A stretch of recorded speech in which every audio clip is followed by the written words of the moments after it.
bu xale yi espace jeune ak calze mais d'abord bien-être Mado lañ ci àndal waxtaanee lii ñu tuddee manucure chauffante. waaw Pape Cheikh comme ni nga ko waxee rek sans transition dañuy dem xooli élément bi pour nit yi gën a mën a comprendre lan mooy manucure chauffante.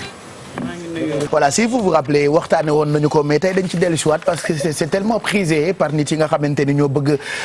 di defar seen ay loxo muy rafet et tout ça. Hier tu as expliqué que vapeur rek dafay gën a nooyal loxo donc ça permet ak li defaral manucure mu gën a mën a loxoti Cheikh Chawani. Voilà et surtout li nga xamante ne mooy produit yi ñuy mélanger ci biir bu def ko ci parce que produit yooyu ñi ciy def nag moom mooy protéger li nga xamante ne moom moo di peau bi ak réparer problème yi nga xamante ne moom moo am ci loxo bi comme niñ ko waxee dafa xew léegi dañ koy gis mais amaat na yeneen dérivé type de soins yu ne mel yoo xamante ne nit yi ñu ngi koy def je ne sais pas si tonton Mac il a l'élément donc mu comme ça mu koy def en sous impression ñu gisaale amaat na beneen technique boo xamante ne c'est des gants toutes faites yoo xamante ne dañ ciy imbiber li nga xamante ne moom moo di sérum bi de ce fait aussi boo demee au lieu ngay utiliser vapeur bi da ngay jël sa loxo ñu jël li nga xamante ne moom moo di gant boobu nga xamante ne dafa tooy xepp ci biir c'est parce que dafa am ay sérum yoo xamante ne moom mooy traité peau bi ñu dugal ko ci sa loxo nga bàyyi ko ci pendant 15 minutes léegi boo dindee ci ngay soog a def soin bi te boo defee soin bi quand tu vois les avant et après ci ngay xam ni que c'est des soins yoo xamante ne c'est vraiment bien et puis nit yi war nañ ko faral di ko def parce que ça traite les ongles ça traite li nga xamante ne moom moo di loxo yi parce que loxo dafa am solo ci doomu aadama donc comme ni ma leen di ko waxee nag tout le temps saa su ne am na ay yëf yoo xamante ne peut-être nit yi du ñu mën a am possibilité di dem ci institut de beauté yi peut-être ñu di leen di ko defal mais il y a toujours des astuces yoo xamante ne yow mën nga ko defee ci sa biir kër donte peut-être nit mën nga ko gis xeeb ko wala di ko ree mais c'est les mêmes effets comme par exemple tey bu fekkee da nga jëloon li nga xamante ne moom moo di sa produit yi ngay utiliser comme par exemple nga jël aloe vera wala nga jël citron wala sax li nga xamante ne moom moo di soble bi nga xamante ne Alfi mi ngi koy fajet nga râpé ko ba pare jël ndox boobu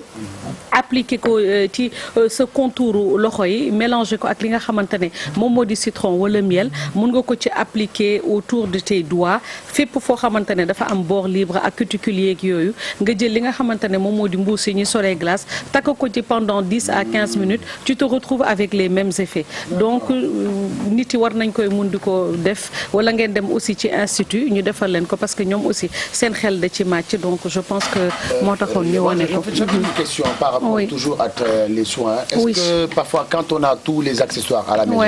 est-ce que il y a des soins qu'on peut faire tous les jours te du am danger ak soins yoo xamante ne dañ koy war a di def chaque 15 jours par exemple gis naa koo xamante ne moom nee na day def masque tous les jours tu vois pour def gommage quoi tous les jours loolu voilà parce que elle a tous les produits bon man sama réflexe ma ne ko ah mosoon naa dégg Mado mu ne que il faut espacer et tout ça là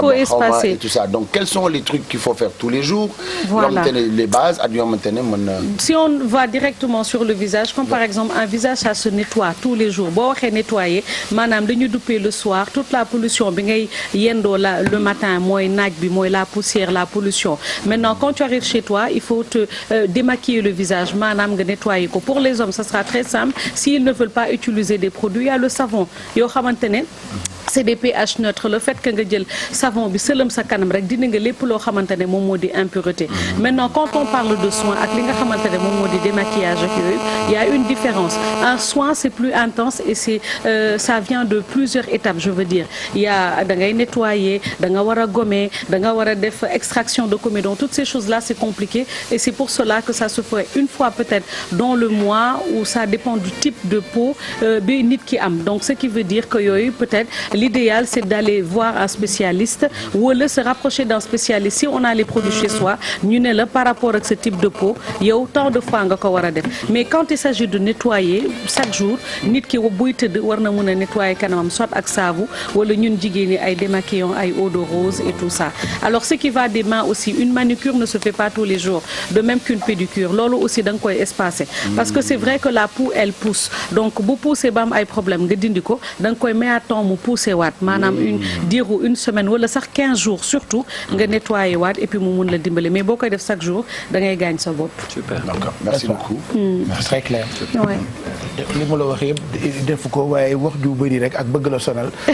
moo tax mu posé la question. mais am na ñu koy bëgg posé question bàyyi ko rek yàlla ko yàlla baal rek. waaw léegi ñu yebal ko nii ni mu def baax na de. xool am na beneen boo xoolal te pourtant ñaar laa ci yor de benn boo xamante ne ndeysaan dafa mën di. man sama cew si xiir laa yor tey. caat alaaji mais par exemple man dama gis xam nga dama may. waaw ma ñor culture waaw. dama koy yëy. dama koy lekk voilà léegi boo ko daggee xam nga moom moo lay jox somp moom la ñuy wax olof yi moom la ñuy wax somp. mooy béy xam waaw déedéet bu fekkee da ngay dagg waaw bu demee ba dagg. mooy panari. mooy panari boobu xam nga bu demee ba dagg ndox dugg ci mun na la jox panari. mais li ngeen di dagg mooy peau yi nga xamante ne dafa wow. mooy les peaux sèches. mooy taxaw moom la ñuy wax ay somp ci olof. léegi nag lan moo ko indi xeetu soins yi moom laa leen doon wax moom moo koy defaraat parce que dafay ramollir li nga xamante ne moom moo di cuticule bi protégé plaque wee bi léegi nag bu fekkee mënoo ko def y a des trucs très simples comme nag doo leen di diw malheureusement on le dit tout le temps il faut s'hydrater la peau wala nga jël huile d'amande douce rek boo ko gisee nga diw ko ci sa loxo ba démb on avait une cliente elle se plaignait de ça c'est très simple huile d'amande douce wala huile boo munti doon olive wala sax karité boo ko jëlee nga diw ci li nga xamante ne moom moo di sa booru weey en massant comme ça tu vas éviter d'avoir tous ces problèmes là il faut toujours hydrater sa peau mu di góor mu di jigéen loolu baax na sinon moo leen di jox les petites imperfections. Voilà merci en tout cas intéressant pour Mado ñu ngi lay gërëm bu baax ci wàllu bien-être ak loolee ñu tuddee manicure chauffante.